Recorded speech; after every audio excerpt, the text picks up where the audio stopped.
Buenas tardes, señora ministra.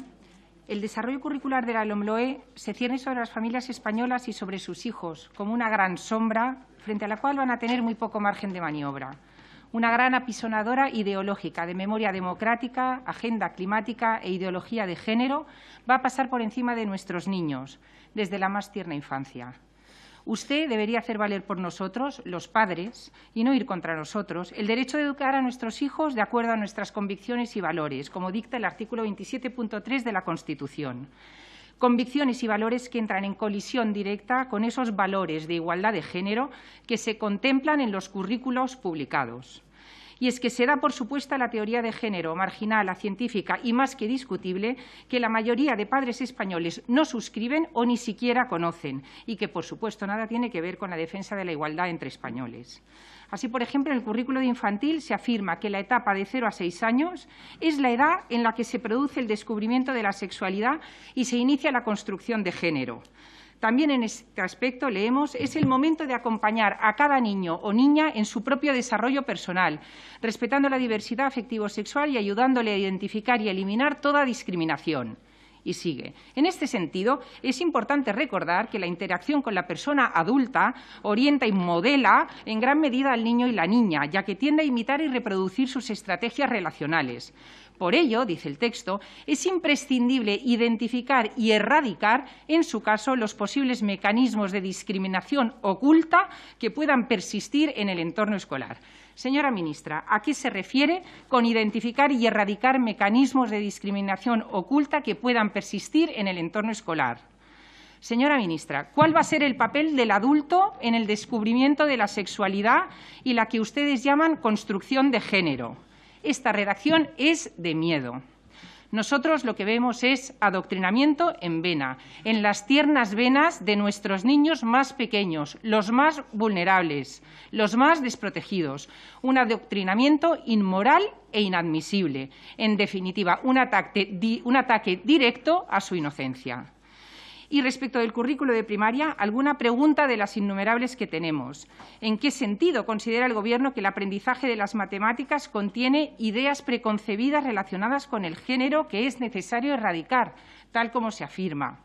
Lo mismo, en los criterios de evaluación, si uno se lee el currículo de primaria, se aprecia una intensificación a medida que avanza en los cursos de la cuestión del género, en la cuestión de la evaluación de género. Y nuestra pregunta es, ¿en qué sentido se va a evaluar la perspectiva de género de los alumnos? ¿Cómo se va a concretar esa evaluación?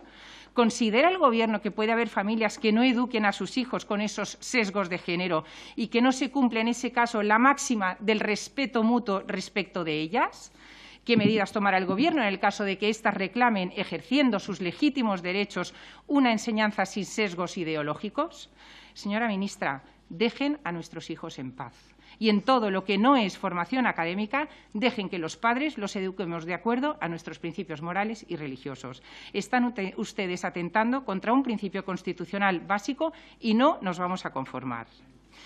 Y luego, respecto de la cuestión del castellano, usted ha dicho, hablando en condicional, que, lejos de ser un problema, debería ser visto como una riqueza, que debería ser algo normalizado.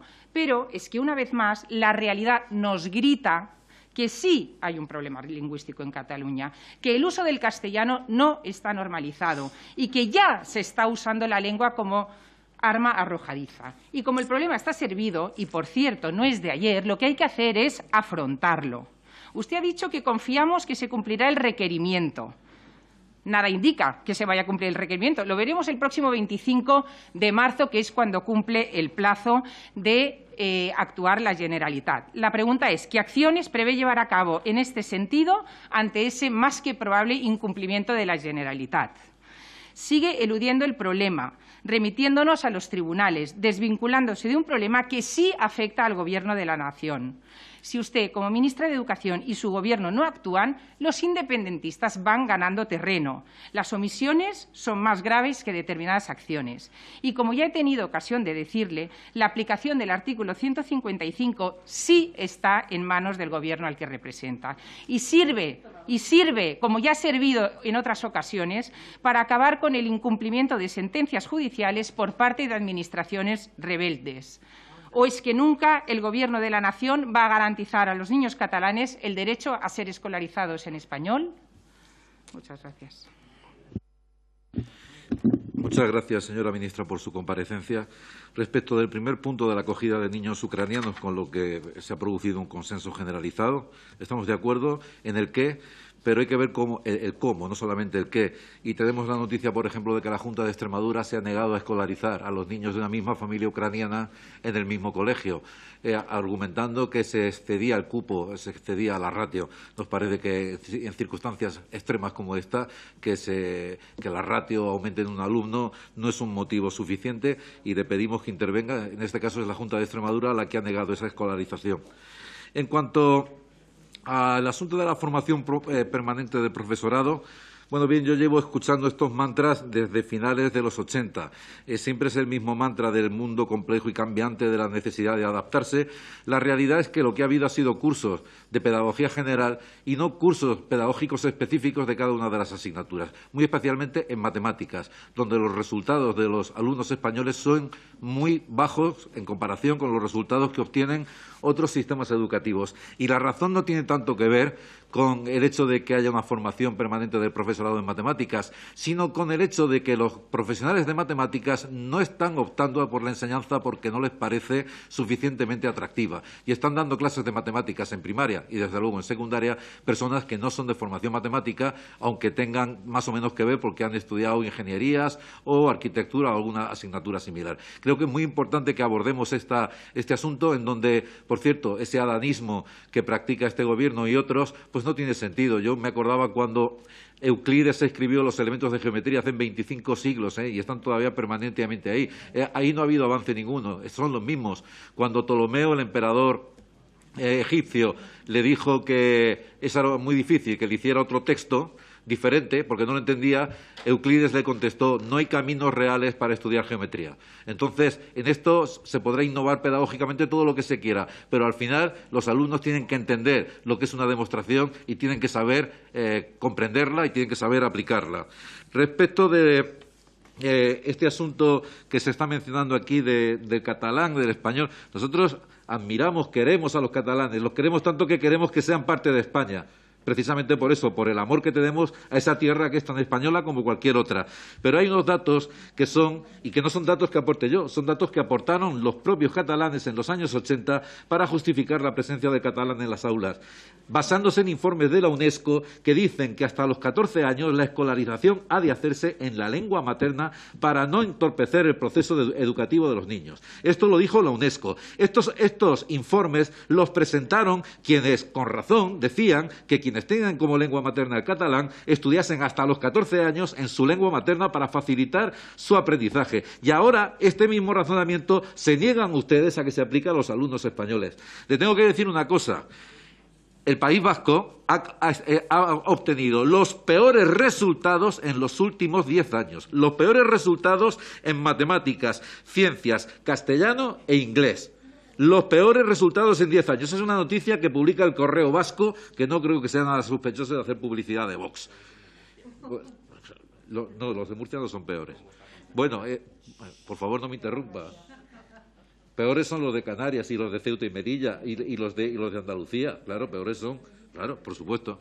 Por cierto, y ya acabo porque no tengo tiempo de más, hay una cosa que le quiero comentar porque es muy importante. Resulta que las comunidades autónomas que peores resultados obtienen en el informe PISA son las que luego en la EBAU obtienen mejores resultados. Entonces, algo está fallando en la EBAU o algo está fallando en el informe PISA. Pero me temo que aquí lo que ocurre es lo siguiente, y es que la dispersión de la EBAU hace que esta prueba sea absolutamente con una falta de equidad evidente, porque resulta que no es la misma prueba. Y es importante, ya lo hemos previsto nosotros, hemos presentado varias iniciativas al respecto, es importante que sea la misma prueba, puesto que compiten todos en un mismo distrito universitario. En fin, gracias. Señora ministra, ha dicho usted que solamente hacemos críticas y que no traemos iniciativas. Mire usted todas las que hemos presentado, que son sistemáticamente rechazadas porque, por lo visto, que si la ultraderecha o que si patatas. De manera que no le puedo admitir esa tesis.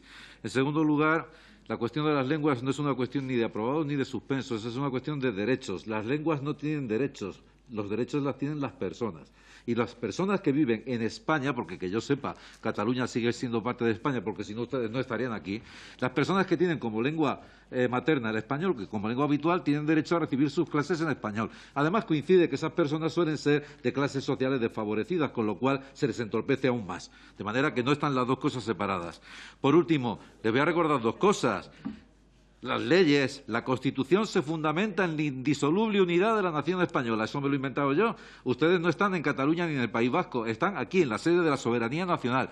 Y el artículo 14 dice que los españoles son iguales ante la ley. Y, por tanto, un español de Cataluña tiene los mismos derechos que un español de Ciudad Real. Y si el español de Ciudad Real tiene derecho a estudiar en su lengua materna, el español de Cataluña tiene derecho a lo mismo. Y todo lo demás es el famoso síndrome de Estocolmo que usted padece, que viene a decir que si uno aprende catalán, pues por lo visto es más moderno o algo. Nosotros respetamos el catalán y todas las lenguas. Somos partidarios de que se estudien, de que se hablen y de que se preserven. Pero lo que no estamos de acuerdo es con la imposición a castellanos hablantes de esas lenguas.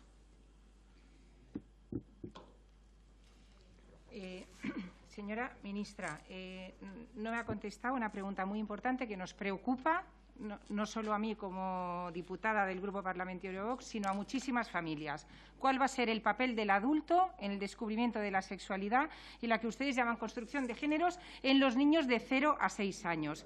Y una cosa, señora Seijóo, lo que es ideología no es la educación afectivo-sexual en sí, que si no vulnerara el principio de neutralidad ideológica sería aceptable, sino es la educación afectivo-sexual con perspectiva de género, que lleva a cometer auténticas aberraciones en las aulas. Y hay numerosos ejemplos que no tengo tiempo de ahora de contar.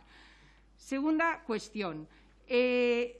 Cuando ustedes hablan de matemáticas con perspectiva de género, no están hablando de si a las niñas les va mejor o peor, sino que están hablando de plantear problemas de matemáticas que superen eso que ustedes llaman estereotipos sexistas. O sea, que no nos confundan, ni confundan, porque ya sabemos lo que están haciendo ustedes en las aulas. Y, en tercer lugar, nos dicen, no tiene competencias para el tema de Cataluña, pero sí tiene herramientas y sí tiene la responsabilidad de mantener la unidad de la nación española. Y al tiempo que usted confía en el presidente de la Generalitat de Cataluña, nosotros confiamos en que el proceso judicial ponga en su sitio a los dirigentes de una comunidad autónoma que se permiten desobedecer las sentencias del Tribunal Supremo y se les acabe la impunidad. Y solo quiero recordar que esa sentencia no solo afecta a los políticos, sino también a los directores de los centros, a la Inspección Educativa y a la Administración catalana.